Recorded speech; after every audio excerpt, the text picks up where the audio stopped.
You're listening to Accounting for Growth, the podcast where growth leaders in accounting go beyond referrals alone and think bigger.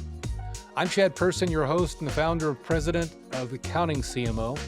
Each episode, we bring in experts at the edge of accounting innovation to share quick, actionable insights that help you lead with confidence, drive smart growth, and move your firm forward. Let's dive in. Well, hello, everyone, and welcome to today's podcast. I'm actually thrilled. I'm thrilled and I'm a bit honored, honestly, to have Wade Clark join us for today's podcast. Wade Clark is someone that I've known for many, many years. He is a two-time author. We're going to talk about his newest book here today. Meaningful Success in Business is the title of that book. But more than that, he is, from my perspective, one of the pioneers in business development and sales and marketing in the accounting profession. He has led the development of the marketing function and sales function inside of, I believe, some of the highest growth, if you will, firms that are out there. And so honored, so privileged to have him come and join us today. One other note, a personal note about Wade is the individual that gave me my start in the accounting profession years ago by hiring me in to a firm. And again, can't thank him enough for that opportunity. So Wade, welcome. Well, thank you very much. And, it's when you see talent, and you definitely had talent. So it was a privilege to bring you in. Well, so hey, lots going on with you, right? Yes. You've recently completed authoring your newest book. Now, the first one, Simplifying Complex Sales, kind of become, from my perspective, a staple for firms investing in the sales function, especially in a profession like ours, where it can be long sales funnels, very complex, et cetera. That book was terrific. You've got a new book out, Meaningful Success in Business. Talk to me about that. What inspired you to do it? It's actually kind of been in my heart to write this book for probably longer than even the first book, which the first book came out back in 2012. But it was about the time that we met, maybe a little bit before we met, a few years before we met. I was hearing so many people use the word strategy and strategic and those types of things. And I was hearing it used in so many different ways. And oftentimes you're asking yourself, it's almost like the Princess Bride movie where they say, you keep using that word. Do you know what that word means? It was kind of the same thing. And I said, I wanted to really learn what it was. And when I started to study it, I found that even the different sources I was going to were defining things differently, what mission was, what vision was, what strategy was, et cetera. And so it kind of became a quest for me. And I started to really study and lean into it. What is it really all about? And as I got to the point where I really started understanding the different elements and what their purpose really is, that then really led me to the point of what success is. And that's how that kind of came about. And so it became a topic that I really leaned into. I incorporated with the work that I was doing and whether as a consultant or as within a given firm. Honestly, it involved things that I would work with even when I'm working with my kids or other people going to college or other things, because the subject of success and what it really is and what it isn't for any individual differs. And so that's how it came about. And so I literally wrote this book and was ready to publish it 5 years ago in 2020. And I tried to, because knowing how tied it is with personal and business, I was trying to straddle the line where I was saying, okay, well, you've got the personal side and the business side. And I was trying to write a book that really covered both grounds. But after looking at it, we realized it's kind of hard to tackle both because there's some nuances on both sides. So it sat for about 5 years as I was thinking that through, and recently said, okay, it's time, and focused it on business specifically. And along with my son, Sai, we're actually publishing a separate book, which is going to be Meaningful Success in Life, which it's literally going to be under the same moniker, but it'll be an entirely separate book. So, Okay. yeah. So again, it sounds like then, and I have not read the book yet. I'm thoroughly excited to do that. It sounds like, and you've kind of spoke here, it's one of those books that you can apply if I'm a growth leader inside of a CPA firm, I can certainly apply it to how I lead my team to success, whatever that success Yes. ends up, being. And then it also sounds like, I know the title of your book mentions being kind of that solopreneur, et cetera. Like, so if you're starting your own business or Yes. doing your own professional or personal goals, these sounds like principles, right, that you can apply to all of that. It really does, and because it comes down to what are you doing and why. And when you can start answering those questions of, what is success for me, or what is success for my team or my company, um, then you start realizing that there's different ways that that success can be obtained. And I think that sometimes we become a little bit married to one path or another, but and what I try to do through this book is explain that there are multiple paths to get to your intended result. And that's where some of the strategy elements come in play as well. Makes sense. you know, without going obviously too deep, I mean, give me a two or three, principles that you Yeah. believe every business leader, professional, et cetera, should kind of take to heart from the book.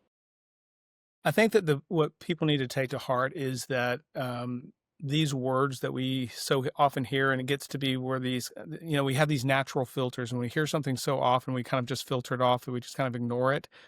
Um, we really can't ignore these items because what they come down to is the heart of what we're about. I mean, when we look at it, meaningful success is actually knowing and living out your mission as a person, as a team, as a business. And a lot of times I think mission becomes this um, ethereal, it sounds great in theory. It's a nice poster on the wall, but there's not really much practical elements of it. Um, I think that's stolen from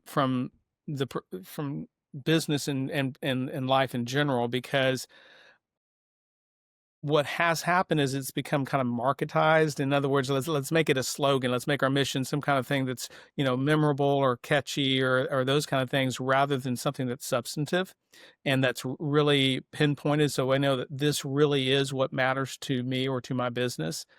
And so when that happens, then what we are left with is kind of a gutted mission, or something that's really just kind of just saying things, I want to be great, or Yeah, we want to be the best business out yeah, there, or something like that. And okay, that tells you nothing. And it also answers no question as to, have you been successful? Because if it's not clear. So I think the three things that I say is that, one, you cannot brush off these key principles, because they impact you whether you are actively looking at them or not. sure, B, you need to really get clarity on the things that are most important, which is first of all, your mission, which is going to stem out of your culture and your values. It's kind of the practical expression of those culture and values. Um, and then you need to have a good vision. And a vision is, the interesting thing is, a vision is not the mission, and they can sometimes get confused, because sometimes what a vision is simply saying, okay, if this is what we want to be about, because a mission, what it is it's the positive impacts you're wanting to make in the world for the people, groups, or causes that matter to you in a business.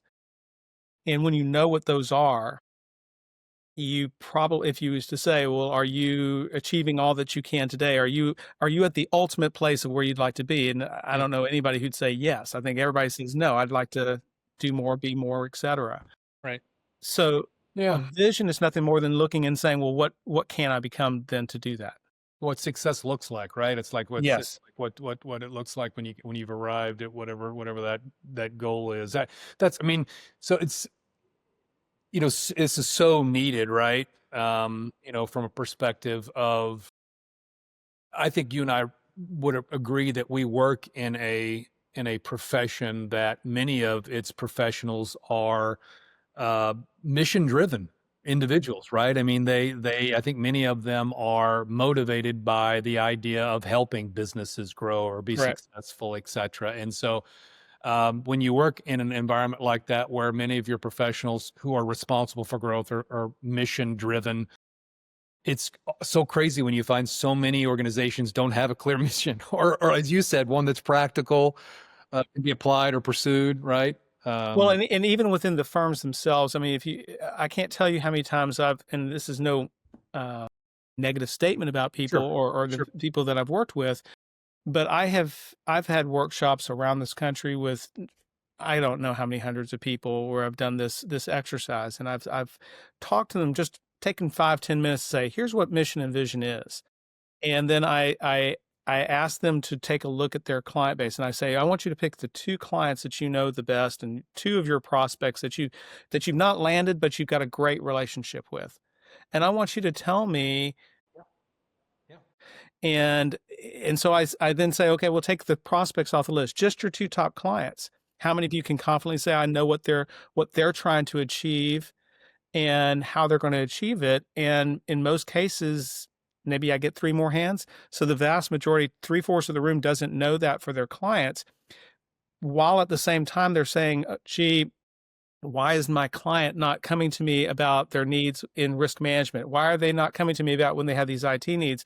right. And it's kind of one of those situations, well, they don't know that you're about helping them get where they want to be. They know you're a great tax professional. They know you're great at valuation or whatever it is you're delivering, but have you really positioned yourself as a business advisor, just full scope, or are you kind of that trusted advisor in a given bucket, if you would? Makes sense. And I mean, I would assume that there's so the idea of really being clear and putting the right kind of thought into mission, vision, etc. Really Mhm. important. But that also, I would assume, and you probably talk about this in your book, it actually has a real impact or connection to performance from a business Yes, development perspective. Correct? it does, because it's a different frame of reference. It's a different way of approaching, philosophically, the way that you work.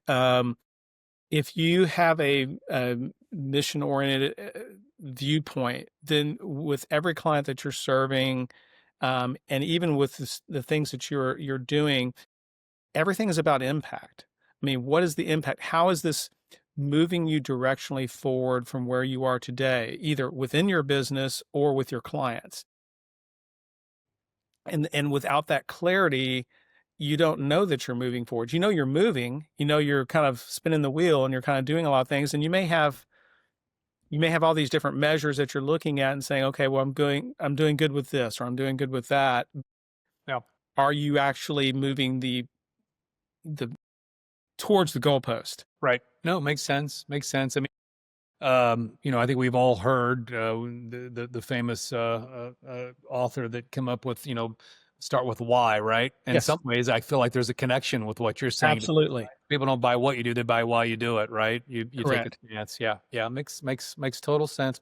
So let's wait. Let's close in here. Like I can't wait to read the book. Mhm. What for leaders, I'll stick with what we know so well. And for leaders in accounting firms, advisory businesses, etc., how might these ideas kind of what do you reshape, right? How they're going to build their team, serve their clients, grow in general? Well, first of all, I would say that w- we're a people business. We're a people business, whether it comes to looking at our clients, or we're a people business in terms of the talent. I mean, when we look at what is a firm is really a collection of talent, of people.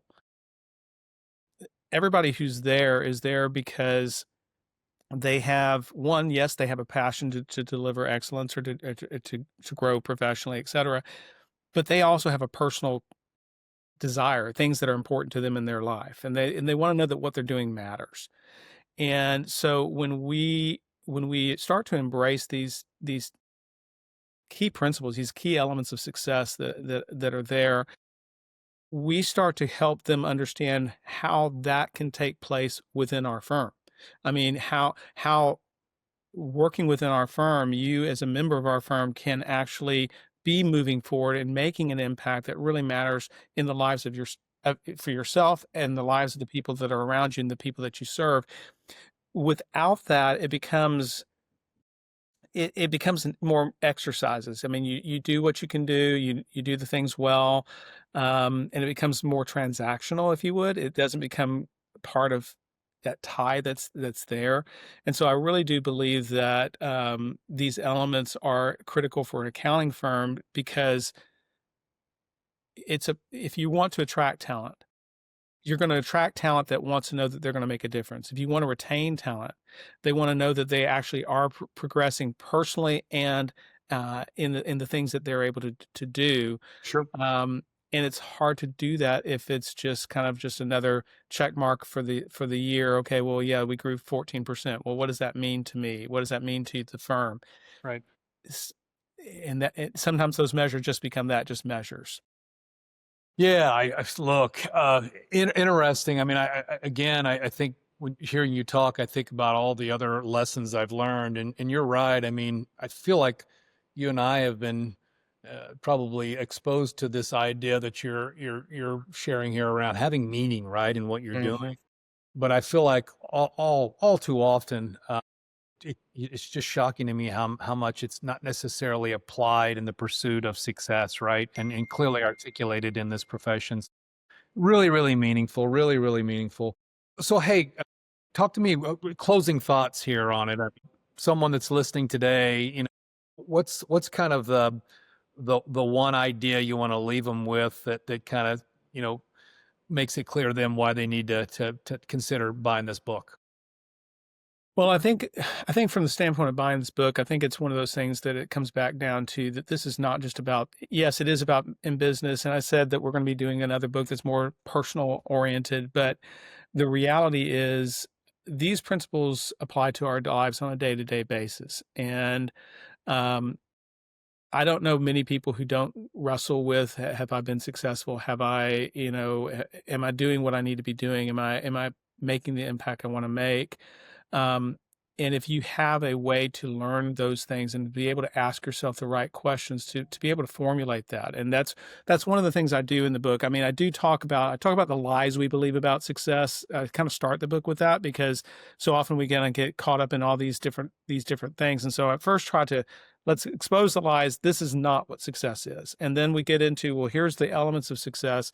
And within that, each chapter actually gets into, okay, so now that you know it, how do you put it in place? And so Yeah. it literally is step by step recommendations on here's things you can do day one, day two, or type of deal to move things forward and actually define these things, and recognizing that this is a process that is not one and done.